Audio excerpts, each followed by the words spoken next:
Welcome to the Night Tube. I'm Stephen Knight, and it's a great pleasure to welcome the return of author, founding publisher of Skeptic magazine. It's Michael Shermer. Michael, nice to see you. How are you doing? Nice to see you. Here, let me just adjust my sound, make sure we're good. You can hear me all right? I can hear you great. Because all of a sudden you sound a little quiet.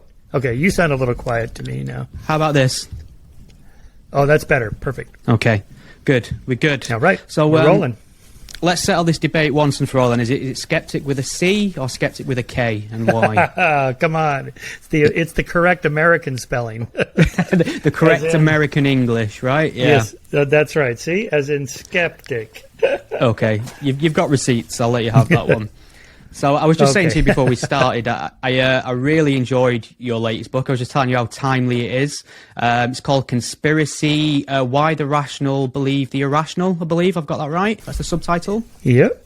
And I suppose a lot of people might look at that and wonder how you're defining rational there, because I think a lot of people, self-defined skeptics, would say that it's irrational to believe in conspiracy theories. So how are you using that phrase there? Right. So a conspiracy is two or more people plotting in secret to gain an unfair or immoral or illegal advantage over somebody else in some arena. A conspiracy theory is a hypothesis or a theory or an idea about a possible conspiracy, whether it's true or not. And a conspiracist is somebody who thinks that a conspiracy theory is true, again, whether it's true or not. So I treat the whole thing as like I would any scientific question, like, is it true or not? Any statement or claim about the world, is it true or is it not? And maybe it is, maybe it isn't. And conspiracies are an interesting topic compared to a lot of the things we cover in Skeptic historically, which tend to be things that are very, very unlikely to be true or impossible to be true, like perpetual motion machines or the supernatural or the paranormal, which would violate all laws of nature and it would require some kind of new physics or whatever. Conspiracies are not like that. They're quite common. They happen all the time, everywhere. And so it's not irrational for people to think somebody is up to something no good somewhere, because often they are. Right. I suppose it also depends on the scale, doesn't it? I kind of accept, like you, that people are up to mischief and do try to get away with an awful lot, but we appear to be quite bad at it in the long run, don't we? Yes, right, exactly. So there's, again, if we treat it as a scientific question, what are the predictors of somebody believing a conspiracy theory? And again, my thesis is that it's not irrational to assume more conspiracy theories are true than actually are true, because it's kind of a signal detection problem. It's better to make one type of error a false positive, assume a conspiracy is real when it isn't, rather than the reverse, where you miss a real conspiracy that could harm you. So it's better to be kind of a little overly paranoid, maybe just a tad bit on the kind of conspiratorial or paranoid side, just in case. As they say, just because you're paranoid doesn't mean they're not after you. Sometimes they really are after you, right? So I treat it no differently than any kind of belief in the paranormal or supernatural or hidden agents and forces and patterns in the sky and so on. It seems like a lot of things look real, and maybe they are, maybe they aren't. And so we need some kind of test. How do you know if a conspiracy theory is true or not? What sorts of questions should you ask? So my book includes a whole chapter on that. Yeah, I will get to those for sure. I was kind of wondering as well, at what point did you start writing this book? Because it obviously deals with a lot of the classics, obviously JFK assassinations in there, 9/11 truthers, birtherism, things like that. But it also deals with the more contemporary issues we had with stolen election conspiracies, anti-vax conspiracies, COVID conspiracies. So I'm wondering, did these new conspiracies inspire you to start writing this new book, or were you already in the midst of writing it and these things kind of just happened at the same time? I really I really kind of jumped on it when, with Trump, QAnon, Pizzagate, the rigged elections, all the militias and the kind of extreme political polarization in which each side accuses the other side of some conspiratorial shenanigans, not just related to elections, but just anything. And the topic we've covered in Skeptic for quite a lot since the early 90s when we started. Conspiracy theories have always been in the wheelhouse of skeptics. But it became apparent to me that it was much more mainstream than anyone was kind of treating it. Like most people, the media, or scholars treat it as kind of a fringe belief system, almost like weird cults, in which, it's just like some tinfoil hat wearing wackadoodle in his basement believes this. But, when you have the president of the United States is a conspiracist, that's pretty high up. And when you have and now we still have members of Congress who are election deniers still, even now, or think there's something about QAnon or the deep state.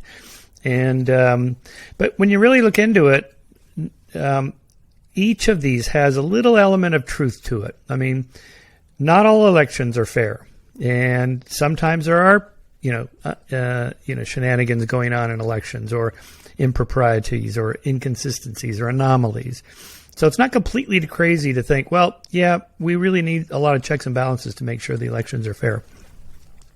And as I do in the book, if you look at the history of the CIA and its involvement in foreign countries, including rigging elections and even assassinating foreign leaders, when you read this, you think, well, if our government will do that to some other country, how do we know they're not doing it, in our own country?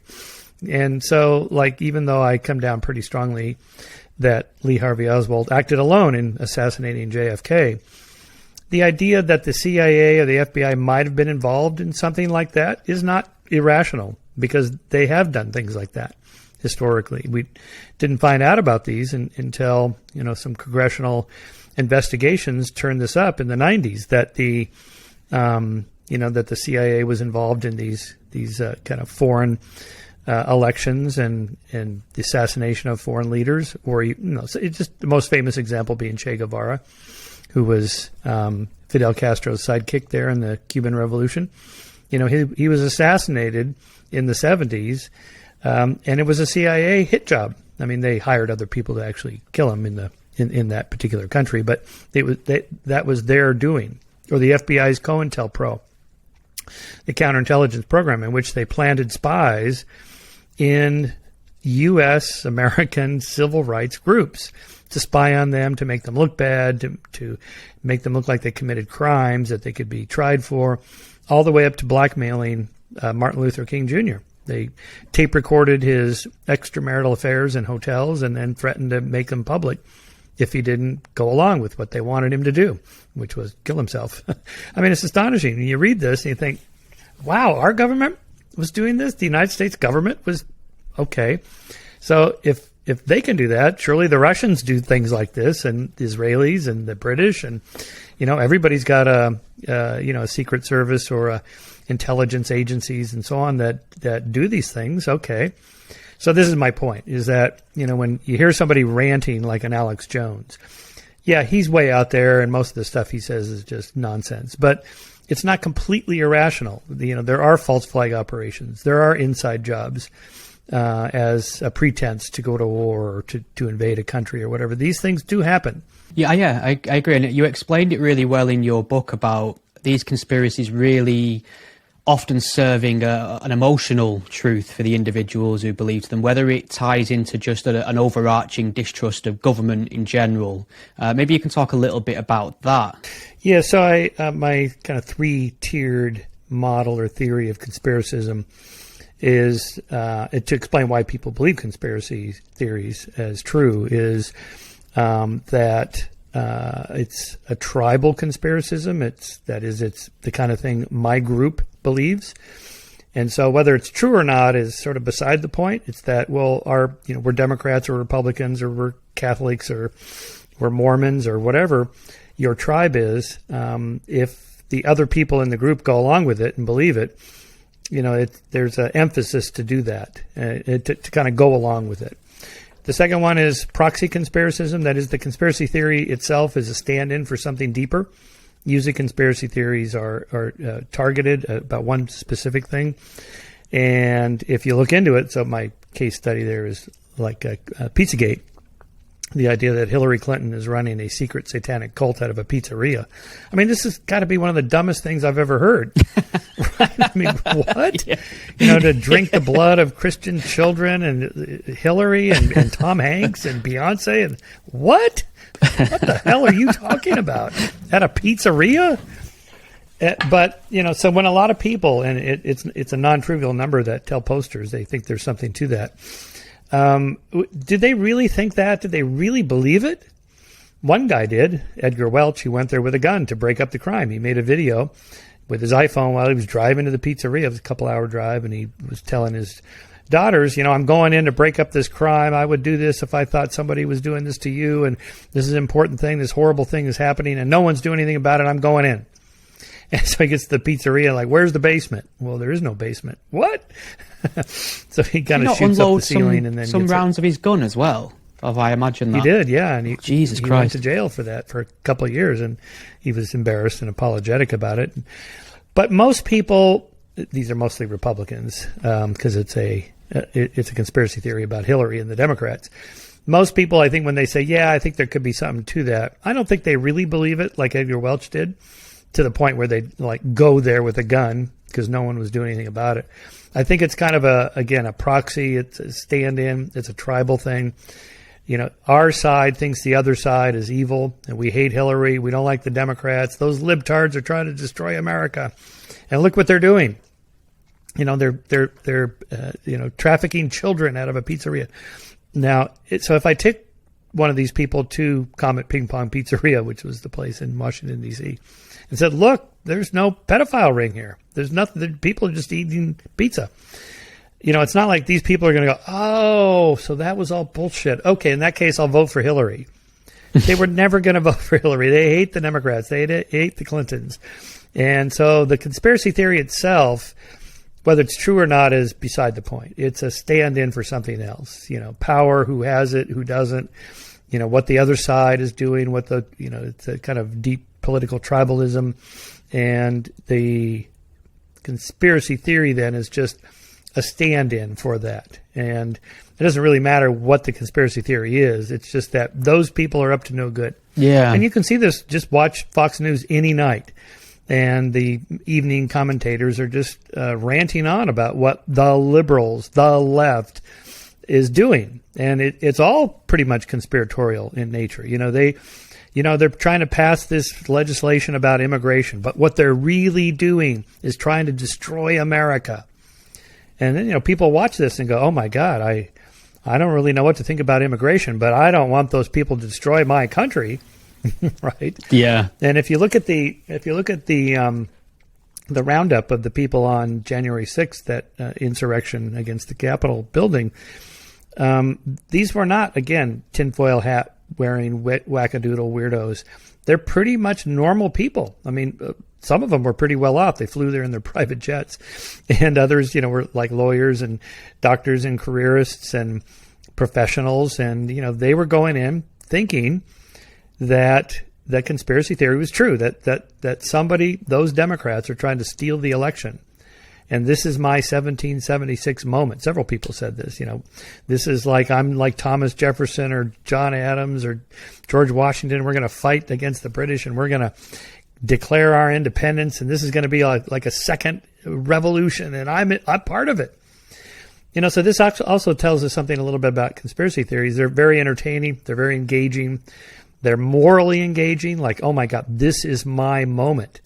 I get to participate in this. Is once in a lifetime, and I'm in on it, right? So the kind of secret knowledge. Boy, other people don't know about the deep state, but I do, because I've been reading the Q drops from QAnon of what's really going on. And any day now, Trump is going to lower the boom and arrest everybody and put Hillary in jail. And all this stuff, it's going to happen.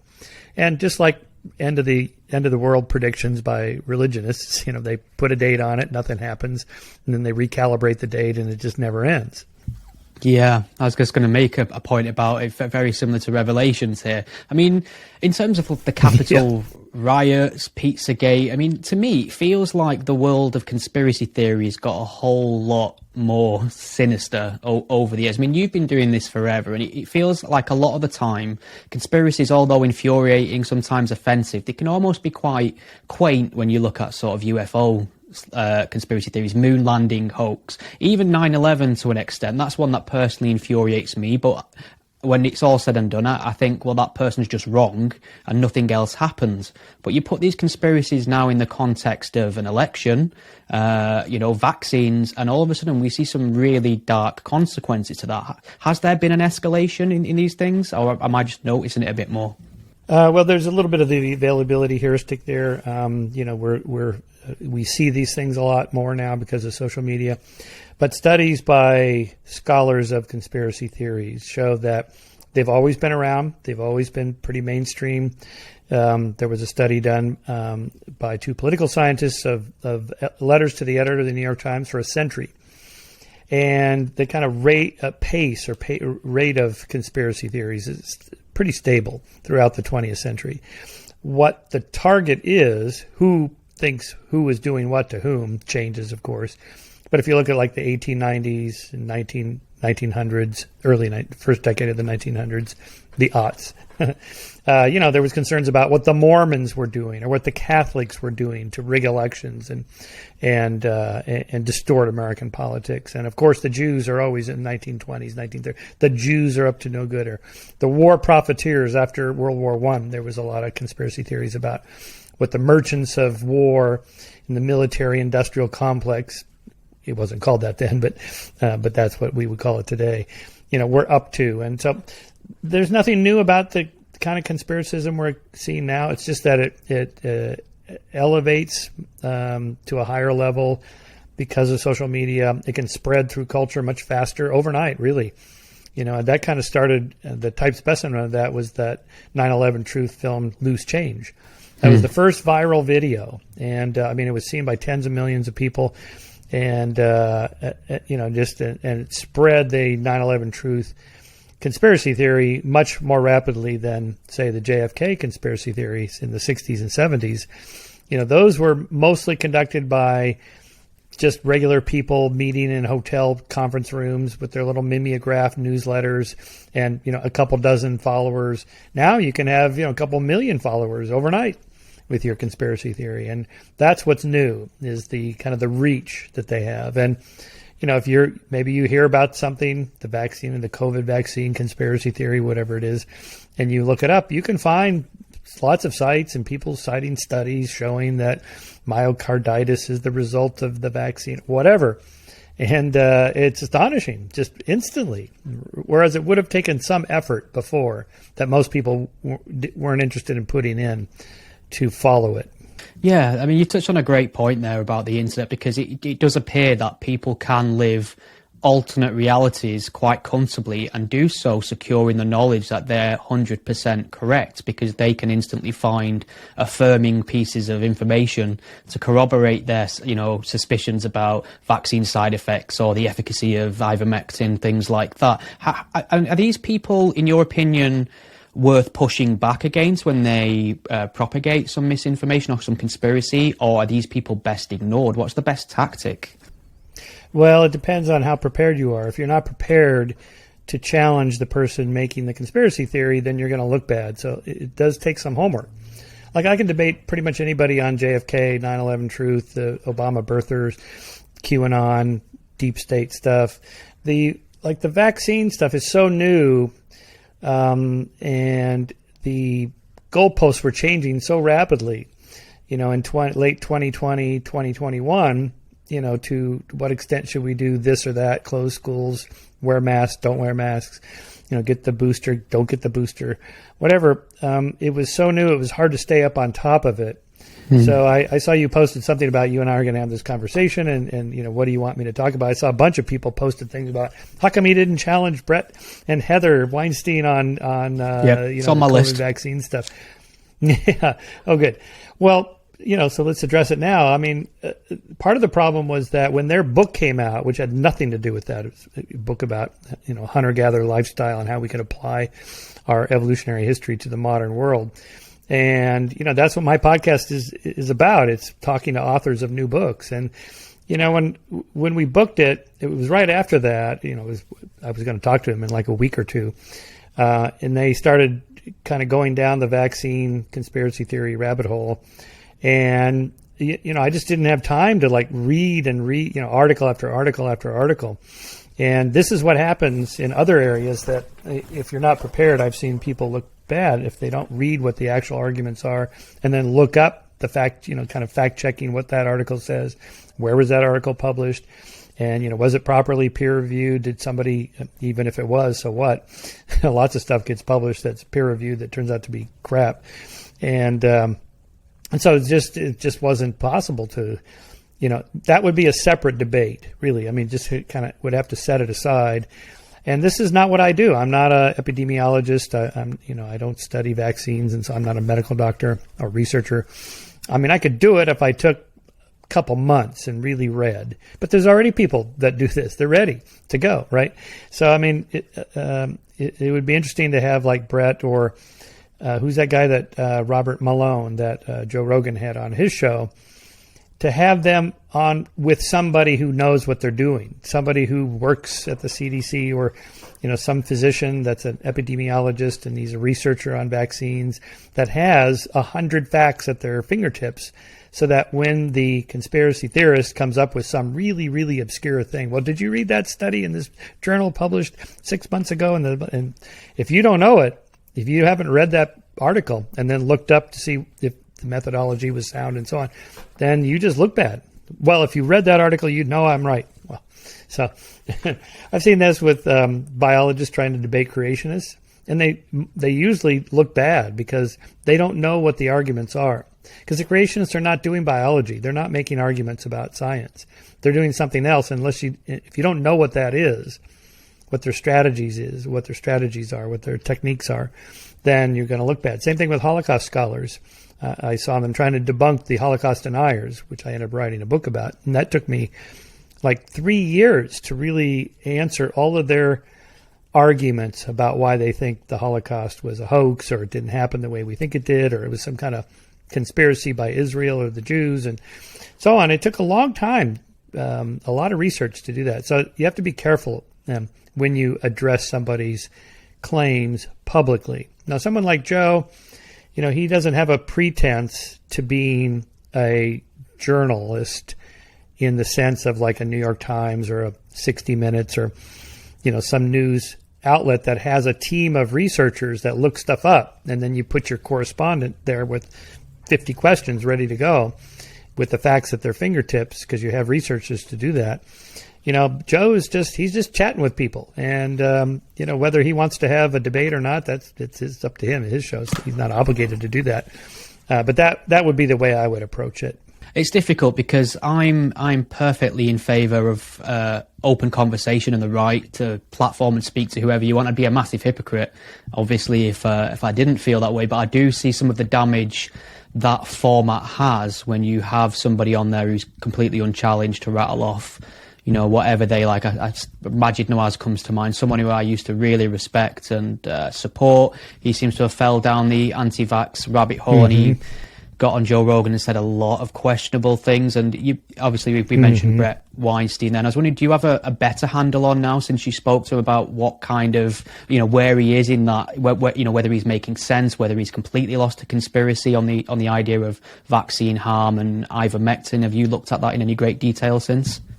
A little bit. So I'll just give you my thoughts on this. I think part of the problem was that there was a lot of unknowns about COVID-19, the SARS-CoV-2 virus, and what its effects would be in human populations. And so in the early days, there was a lot of claims made, some of which turned out to be true, some of which turned out not to be true. So, and that's normally how it goes in a new scientific field of investigation when there's so many unknowns. So people would say, well, first they said this, then they said that, and they can't make up their mind. You hear this all the time, like in climate science debates. First they said this, then they said that. Well, but that's how it always goes in all fields. When it's a new field and you're investigating, people are spitballing ideas, trying to figure out. And if it's something like a pandemic, then there's an urgent need, to actually come up with something, right? Because so here I'm sympathetic to people like Fauci and mayors and governors and the president and so on who have to say something. You're standing there with a bank of microphones in your face, and they're going, "What should we do? Do we close the schools or not? Do we require people to be masked or not? Should we force people to get vaccines or make it mandatory or voluntary? What should we do?" Never say drink bleach, though, ever. Yeah, that's right. Yes. Yeah. Right. Exactly. Well, so maybe Trump isn't the right example for that, but the conspiracy theories. Oh well, Fauci and the CDC and these people, they're just trying to get us to be sheeple and go along with whatever they tell us to do. All of this is some kind of conspiracy to train the world population to obey authorities and mind control, and we just become these kind of sheeple going along with whatever the authorities tell us, as if Fauci and his team are meeting in secret going, okay, what have we got to do to control American minds? Oh, here's what we're going to do. We're going to tell them to mask up, and then they'll do what we tell them to do. And then they're not doing that. I know a lot of medical people, and they're just trying to do the best they can under great uncertainty. And so you end up with errors, mistakes. We said this, now we say this. We were wrong, now we think we're right, but we may be wrong. If I was going to, I suppose, criticize people like Fauci and other medical authorities, is that I wish they'd couch everything they said in kind of a Bayesian probabilities. At the moment, these are our priors. We think there's, like a 60% chance this could happen, but we could be wrong. We'll know more in a month or two. So here are our recommendations for now. And at the next press conference, we may have some different ones, because that's how it works. Now, when someone like Joe had on Robert Malone, okay, again, this is not my area, so I don't spend a lot of time on this, but I looked up the myocarditis stuff, and from what I read, he was wrong about this, that it's in part it's the law of large numbers, that if you give a vaccine to 1 billion people and the side effects are 0.0001 of some minuscule percentage, you're going to have a side effect. But if you have 1 billion people, you're going to have tons of examples. Look what happened to this athlete, or this person dropped dead, or the person had a heart attack. There was a big thing about that Buffalo Bills football player, American football for you Europeans. Is he the one who took an impact had that heart attack after he got hit in the chest? Yeah. Well, chest impact is known to cause cardio issues like that. And so, but immediately there was stuff online. I saw, maybe he just got the booster of the vaccine, and this is what the vaccine. No. But again, if you have 1 billion people, anything, 1,000,000 to 1 odds are going to happen hundreds of times a day. And, that's what's going to get highlighted. So in my opinion, my non-medical opinion, I think most of the medical authorities are trying to do the best they can. I think at this point, we dodged a bullet. It didn't turn out to be that bad, and that's good. We got lucky. And I think probably we didn't need to close the economy, close the schools and all that stuff, because as Thomas Sowell always says, there are no solutions. They're just compromises. It's like, okay, you close the economy, you close schools, keep everybody indoors, and the virus won't spread as much. But at the time when they said this, it was not clear what the death rate was going to be. No. Right? What if COVID-19 death rate was that of Ebola or AIDS, HIV? The death rate was 100% until the drug cocktails came in the 90s. 100%. You got AIDS, you're dead. That's it. And so what if it turned out like that, and the mayor said, hey, listen, this is all bullshit. We're going to keep everything going. Just go out and business as usual. And then half his city is dead. That's on him, right? So I can see why, as a signal detection problem, they're going to set the criteria such that they're going to be overly cautious, as opposed to, kind of the precautionary principle, just in case. I don't particularly like the precautionary principle. I'd rather let things kind of play out and see if it turns out. But I'm not a mayor. I'm not a CDC director. I'm not a medical person giving advice. So I can't say that I wouldn't be cautious like that. I think you've just, in a roundabout way, defended the mayor from Jaws there, haven't you? Oh yes, from Jaws, yes. Right. Yeah. I'm not sure. Yeah, I guess that's right. Cautionary tale. We know how that turned out, right? Yeah.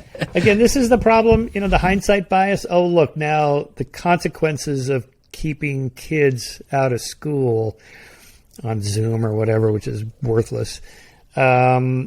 It's not trivial. I don't know how it is where you're at, but here it's like the kids are like 2 years behind now in reading and math and so on, like public schools and whatnot. And so, and the economy and printing all that money, and now we have inflation. And anyway, it's not free to say, well, we're just going to close the economy for a year and see how it goes.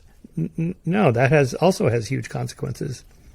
Yeah, I also think, I'm completely agnostic on it makes sense on the face of it, but I'm agnostic about it, and I'm certainly wondering of the cost, as you are. I've got, young members of my family who really feel like they've been impacted by it, of course. And I suppose the knock-on effect of all this is we probably have no chance of ever locking down and administering vaccines now if something does come along which is much worse than COVID. I think we blew our shot here, haven't we, a little bit for this kind of dress rehearsal for something worse? Yeah, I think, again, I can't say if I actually had the job, but sitting here in my comfortable office, I would say, next time this happens, let's wait and see. Watchful waiting, this is called. Let's wait and see before we do anything major. Just carry on business as usual, maybe offer some suggestions that people could do. And then if all of a sudden the death rate turns out to be 50% or 20% and not just a bad flu death rate, then you can take drastic measures. That's how I approach it. You were saying before as well that obviously COVID, with the goalpost shifting constantly, we didn't know what we knew, and then we were finding out what we knew almost daily, and it was changing. For me, though, I kind of put vaccines aside from that, because it feels like a lot of what we're seeing in response to that, conspiracy-wise, maps on perfectly to all the conspiracies and claims we've seen for previous vaccines. It feels a lot like deja vu to me. It's always a big pharma conspiracy, these terrible side effects that, at the moment it's myocarditis or blood clots. Before that it was autism. There's also obviously an alternative miracle cure offered that the big pharma companies don't want you to get hold of. Do you feel like you're reliving a lot of this again on a bigger scale? Totally. Totally, yes. The anti-vaxxers have been around for a long time.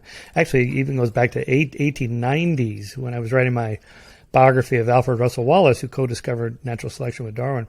He was an anti-vaxxer in the 1890s, but in the 1890s, nobody knew much about anything. There were no massive epidemiological studies where you had millions of people that tried this and this is the results, right?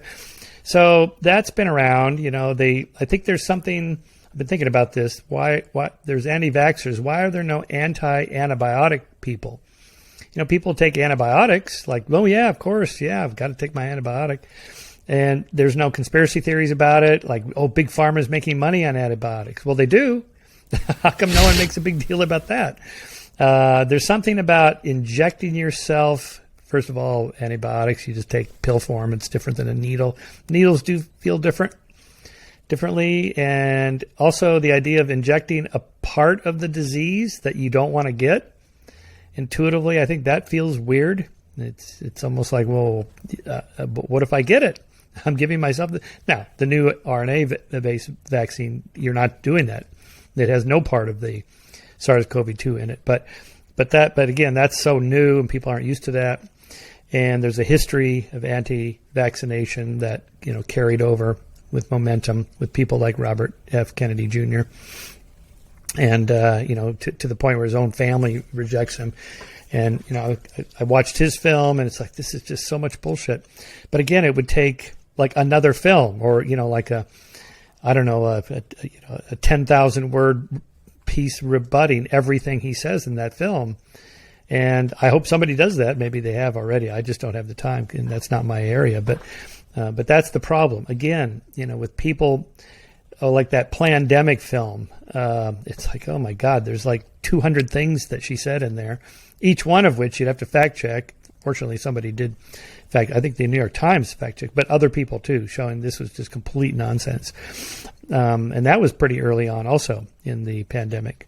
And there's enough stuff like that, it kind of, the deeper problem is it erodes trust in our institutions.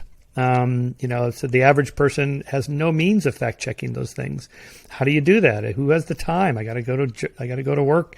I got to take my kids to school. And so I don't have time to fact check a film like Plandemic or everything that Robert F. Kennedy Jr. says. But there are organizations that do that, right? And so those are the ones we have to trust are trying to get it right. And most of the time, most media do try to get it right. And they make mistakes. The New York Times makes mistakes. The Wall Street Journal makes mistakes or whatever. They each have their bias and so on. But for the most part, most people, most scientists, most people like Fauci or the CDC, they're trying to figure out. They're not trying to plot against people. They're trying to do the best they can, and they just make mistakes. No one's omniscient. No one knows, right? You don't know. I don't know. So, this is how science operates, in this vacuum of ignorance, and you try to find some way to get at the truth, and it's usually pretty hard.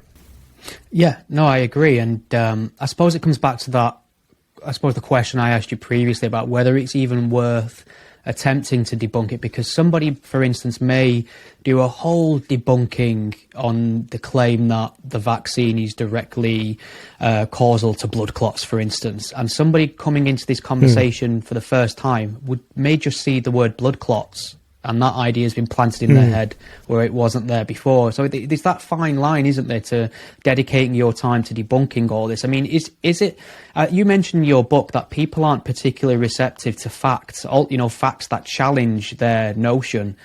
So, I mean, is this all a waste of time, debunking things online, constantly arguing back and forward? No, we got to do it. Absolutely. The truth matters. And when you get at the truth, you should publicize it as much as you can. Or, again, an approximation to the truth. This is your provisional conclusion at the moment, could change. And so on. In the case of back to the anti-vaxxers for just a second, they've always had this, what we call moving the goalposts, like with the vaccines cause autism. And so well, what's the mechanism? Oh, it's this, this thimerosal that's in the vaccine that causes the blood-brain barrier, passes the blood-brain barrier and causes brain damage, or whatever the argument was. And thimerosal is this kind of mercury-based preservative in the vaccines. Well, this was taken out in 1999, I think it was, and autism rates continued to go up after 2000. And so after the alleged element that was causing the brain damage, causing autism, was taken out, it's not there anymore. So, the counterfactual causality, if the rooster crows and the sun rises, and you think, well, maybe the rooster crowing causes the sunrise, I think tomorrow I'll silence the rooster and see if the sun rises. The sun rises, oh, it wasn't the rooster after all, right? So you take out the mercury from the vaccine and autism still continues. Okay, whatever it is in the vaccine, it's not the thing we said. But what they did, instead of saying, okay, maybe we're wrong about the whole vaccine autism thing, they just said, no, sorry, no, it's not the mercury and it's not the preservative. It's the sequence that you give them in, this MMR vaccine sequence. You have to space them out. And, oh, no, it's not that. It's this other thing. And they keep moving the goalpost. So for them, it's clear. The conclusion is always vaccines are bad. That's it. That's our line. We're going to change our examples when you debunk them, and that we've seen a little bit of that with the COVID-19 vaccines. It's the cardio problems, or it's the blood clotting, or it's causing women to have weird periods, and maybe that one's true. I don't know, but again, it's kind of constantly moving the goalposts. The end game seems to be COVID vaccines are bad. Period. That's our position. Now, show me some examples that I can use. Okay, this is not a reliable method to get at the truth. You're starting with the conclusion. You can't start with the conclusion.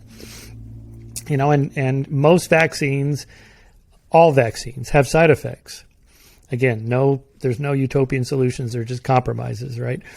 So we're going to have some small percentage of people that have issues with smallpox or any of the vaccinations.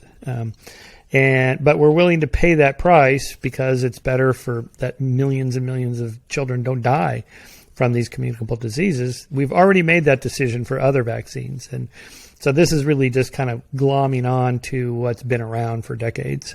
It's interesting because I spent a bit of time during the pandemic interviewing people. I went to an anti-lockdown protest outside of British Parliament and interviewed people. It was an anti-vax protest, basically. And what was interesting speaking to all of them, they all name-checked this. I asked them, you clearly don't trust mainstream news sources, so where do you get your information? And they all gave me the same answers, the same individuals, the same platforms. And it seems to me that it doesn't really matter how often and how wrong these people are and how often they're found out. I mean, you look at somebody like Andrew Wakefield, for instance, a Brit who he started this idea of autism and vaccines. He was completely discredited. He's still making a lot of money in the USA. There's somebody like David Icke, for example, who claimed to be the son of God and that, shape-shifting lizards are part of the royal family and various other anti-Semitic claims. He's had a massive resurgence in popularity due to COVID. So, I mean, the universe isn't fair, is it? There is no accounting for these people, unfortunately. Well, that's the price we pay for having a free society, a free press, free speech. Let people have their say, which I completely am on board with. So if you really believe that, you have to allow the Alex Joneses and the David Ickes to have their platform. I mean, okay, let me clarify that. You don't have to provide them a platform, but you shouldn't block them from creating their own platform. He wants to start his own podcast, go ahead. You want to write a book, go ahead. And I'm going to write an article in Skeptic showing why you're wrong. And then people can read it. As opposed to the alternative, which is somebody has to decide who we're going to silence. Well, the wrong ones. Well, okay. Yeah.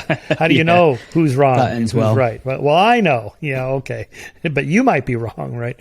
And what are we going to do? Set up a committee, a truth committee, a truth and media committee. And all we can do is just put it all out there, have fact-checking and fact checkers fact-checking the fact-checkers and so on. And just levels and layers of checks and balances, just like in government, for kind of winnowing out the bad ideas from the good ideas, and not all ideas are equal. And anyway, with regard to Brett and Heather, I don't follow them that closely. I don't watch their podcasts, so I'm not sure what their motive is.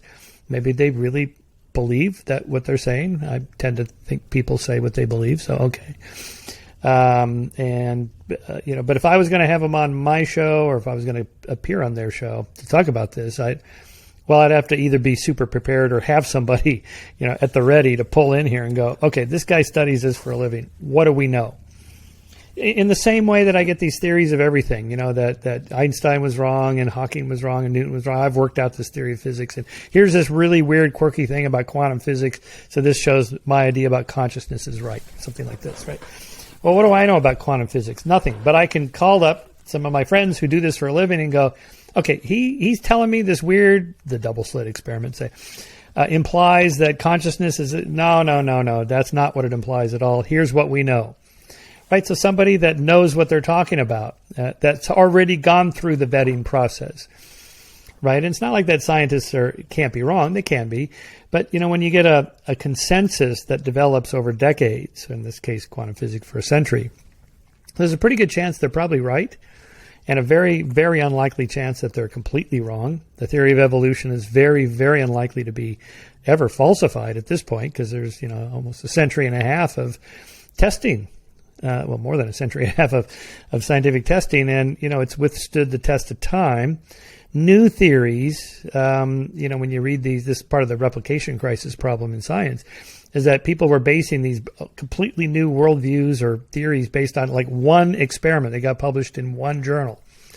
And, whatever it is, like the power pose, like if I stand up straight with my shoulders back and my neck up and I speak positively and strong, I'm more likely to get the raise, and this causes testosterone to go up, and this happens and that happens. There's a whole bunch of these studies that fail to replicate.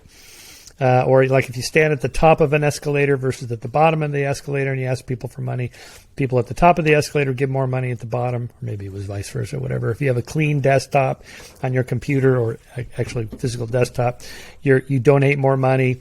And there's dozens of these kinds of studies that never replicated. And they were published by professional scientists in peer-reviewed journals that are respected and so on.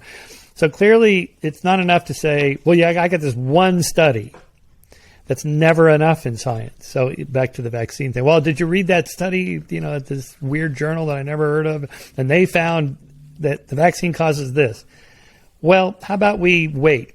Just watchful waiting. Let's just wait and see if there's some other studies that confirm it or reject it. Yeah, that seems wise. And I'm seeing a lot of that at the moment because just to bring it back to ivermectin, for instance, that word trends on Twitter almost weekly now because there's a new study and this one particular is going to prove that ivermectin works. And then obviously it faces the scrutiny of peer review and, it goes down in flames. You did mention Alex Jones there. I wasn't going to bring him up, but I am quite curious because obviously he's got into a lot of legal trouble of late, a lot of financial trouble for his output on Sandy Hook, namely spreading conspiracy theories about it being a government operation with crisis actors. I think he accused the parents of the dead children of being complicit in this horrible stuff that had obvious real world consequences. But I think we both agree that free speech should be protected. I'm a big admirer of your First Amendment, for example. So I'm kind of struggling to see where this falls out of the protection of the First Amendment, as horrible as it is and what he did. What line has been crossed there legally to your mind? I don't know how closely you've looked at this. Yeah, I have. So legal scholars that study First Amendment issues tell me that it's a very high bar to reach, that your words caused violence or something really bad to happen to somebody, although it can be reached. So, for example, we have libel and slander laws. If I accuse you publicly of being a pedophile or an embezzler or whatever, and all of a sudden you get fired and you've lost your living, and that my words then harmed you. Now, it still matters whether they're true or not. If it turns out you are an embezzler and I was right, then you don't have a case. But if you can show that I lied, I said this intentionally, knowing that it's not true, you're an embezzler, then you would be, eligible for damages if you won. Now, of course, collecting is another thing. So there's can you bring a trial against somebody for their words? Yes. Can you win? Maybe. Can you collect? Very maybe, right? So, Alex Jones is unlikely to pay any of that money. He's declared himself bankrupt already, and he moved a bunch of his money offshore, I guess, and I don't know what. But just if I pull back for a second, I have no sympathy for him at all. I mean, what these parents have gone through because of his wackadoodle, crazy, loony followers that show up at their house. But why is it he's the only one that's punished and not the lunatics that showed up and harassed the parents? I only heard about one case of a woman who went to jail for harassing one of those parents. Otherwise, to me, he's given too much power over other people and not enough accountability for the people that actually went there. So an example, a completely different example, is the Charles Manson. And when Vincent Bugliosi got him convicted, he convicted him for murder, and Manson wasn't even at the houses where the murders happened. He wasn't even there. How is that possible?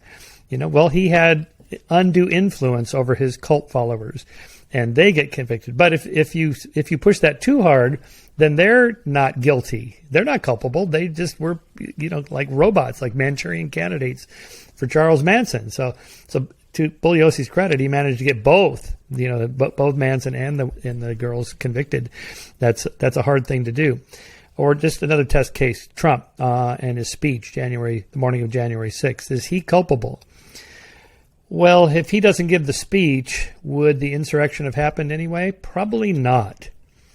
So that's our counterfactual. You take that out of the equation. So he at least has some culpability, although so far, the convictions have all been of the people who actually went into the building. So why isn't, in the case of Alex Jones, why isn't it his lunatic followers who are being convicted one after another and thrown in jail for harassing and threatening violence and harassing these parents?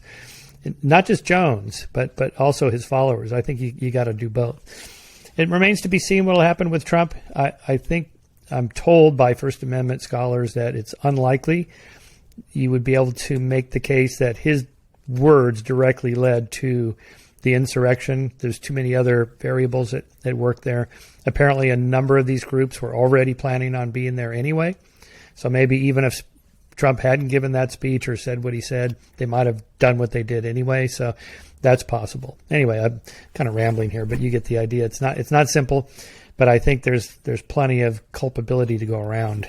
Yeah, I think I've seen what you've seen in terms of the experts opining on the Trump case. I mean, it seems obvious to me he's certainly culpable for what happened, but to draw that direct line between what he said and the actions in terms of commandments, I suppose, it just doesn't appear to be there.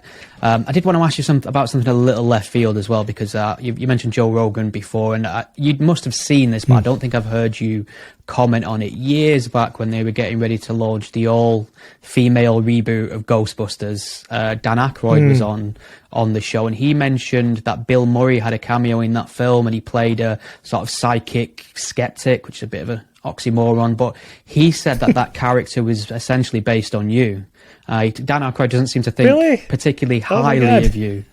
I've never heard that. You've never heard that? I'm very surprised no one's pointed. No, I've never heard that. That's great. I love that. I'll send you the clip, but Dan Aykroyd seemed very happy about the fact that Bill Murray's character gets launched through the window by a ghost, I believe, and I think that was his way of putting a middle finger up to skeptic overlord Michael Shermer. Skeptics, yes. Yeah, that's right. Dan Aykroyd. Yeah, he also believes in UFOs too, right? Isn't he a big UFO guy, I think? I think he believes in fucking everything, Michael. I'll be honest with you. Really but I suppose, is it an honour or an insult to be launched out of a window as Bill Murray? Dan Aykroyd was on Letterman one night, and he was rambling on about all the sightings of UFOs and the crop circles and this happened and that happened. And Letterman says, when you get to 1 million, come back.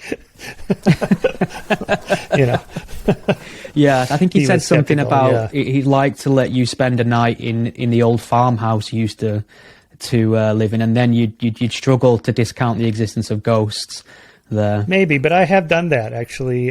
For a reality TV show a few years ago, I forget the name of it. It's one of those paranormal shows where you spend the night in a spooky place. This was a abandoned hospital in East LA that was active in the 1980s during the crack cocaine epidemic, and a lot of people died at this hospital. Now they just rent it out for movies and TV shows and things like that. So the producers rented the place for the night, and I was one of the judges, along with 3 other judges of these paranormal investigation teams that came in with their thermal cameras and microphones and I don't know what all their special ghost detecting equipment they had. But what was interesting was I said, okay, so what's the format? How do you test them? They said, well, we have 2 different rooms here, and 2 different things happened in these rooms where people died. And so we've told them, the 2 teams, what happened in each of these rooms, and they have to go in there and see if they can actually detect the voices of the people that died or whatever. And I said, well, of course they're going to find that. You already told them what they're supposed to find. I said, give me a room, and I'm going to make up my own story about what happened in here, and I'm going to tell 2 different stories to the 2 different teams, and we'll see what they find, right? So they gave me this room, and I made up one story. This was the room where children died of leukemia. And there was this one little girl, she was like 10 years old, and she used to touch the hair of the nurse that was taking care of her, and they held hands. It was very sweet, and then she died. And then the other team, I said, oh, this was the geriatric ward where they kept all the old guys. And one of the nurses kept saying, yeah, this guy kept pinching my butt and touching me inappropriately or whatever. So we send the 2 paranormal teams into this room, and sure enough, they each found what I told them they were going to find. And the producers were like, oh, my God. Why didn't we think of this? You can test it. Yeah, exactly, right? So the power of expectation. But, of course, Aykroyd's point, I wouldn't be able to explain everything. This is the problem of any scientific investigation or skeptical investigation of anything. There's always going to be anomalies that you can't explain. And this is true with UFOs and UAPs. I cite the study by Leslie Kean, who's one of the big UAP people, in her book, UFOs. What was it? The Generals, and somebody goes on the record, whatever. And she says in there 95% of all sightings can be fully explained by natural phenomenon, swamp gas and airplanes and geese flying in formation. And, there's like 24 different things, ball lightning and Venus, the moon, this, that, the reflections in the window from behind you that looks like it's out in front of you, on and on and on. So what about the other 5%? What do you do with those? And the answer is nothing. Watchful waiting. Let's just wait and see. We don't have to construct an entire new worldview. Oh, the aliens are here. What do they want from us? What do they like? Are they mad at us? Forget all that. Just say, we just can't explain everything. Full stop. No scientific theory explains everything. Every scientific theory has anomalies. That's how we get new theories. The new theory comes along and says, I can explain all the stuff the old theory explained and some of the new anomalies that the old theory can't explain. Okay, good for you. Let's see what you got. And so I could spend the night in Aykroyd's house or whatever, and he'd go, what was that? And maybe I know what it is. It was a creaky pipe. It was the railroad that a train went by and the railroad track rattled and the house is old. And maybe I have an explanation, but maybe I don't. And what do you do then? Nothing. You just go, look, hey, I don't know. Right. Michael, we need to pitch this to a network. You and Aykroyd in a haunted house trying to confirm the existence of the supernatural. I'd tune in for that for sure. But I mean, we've just got to an hour now, and it's been fascinating talking to you. And I really love the book. But it's not, what I like about it, it's not an exhaustive debunking of all the named conspiracy theories. You do spend a bit of time on that, but it goes a long way into explaining the psychology and the motivation and how best to converse with people who are kind of really wedded to these conspiracy theories. So I got a lot from it as well. So I suppose anything you'd like to point people towards before I let you get back to the rest of your afternoon? Well, I guess just in general, my larger point there is that you can really gain a lot of ground with people you're talking to if you acknowledge that they might be right. And in the case of conspiracy theories, it's easy to say, you know what, you're right. There is a lot of shit that goes down that is really bad, and we have to acknowledge that. The CIA did this, the FBI did that, and the KGB did this. But that doesn't mean they did that particular thing right there that you're focused on. Maybe they did, maybe they didn't. So let's, again, watchful waiting. Let's collect evidence. Let's check each conspiracy theory individually and not get too collective in our assumption that they're all true or they're all false, because that's not the case here. So what I'm trying to do is tell people who are kind of conspiratorially minded, you might be right. Let's see what you got for each of your claims. Let's see what the evidence is. Is there enough? Or not? I don't know. Let's wait and see. And that way I think people are more willing to listen to a skeptical position. If you're a skeptic and you say it's all bullshit, none of it's true, then no one wants to talk to you, because in most cases that's also not true, right? Yeah. I've had to rein that in as I've got a bit older, and I'm approaching the end of my 30s. I lean towards the Socratic method a lot more, rather than going in at an 11. Old. Oh, I know, dear. Sorry, I don't mean to rub that in. Oh my gosh. Yeah. But, late 30s. Oh my God, to be 40 to be in my next late year. 30s again. It's a tragedy. It's over for me now. It's funny. It's all over, yeah. When you hit 40, that's it. It's been an absolute pleasure, and this has flown by. So thank you very much for coming on and speaking to me again. It's been wonderful.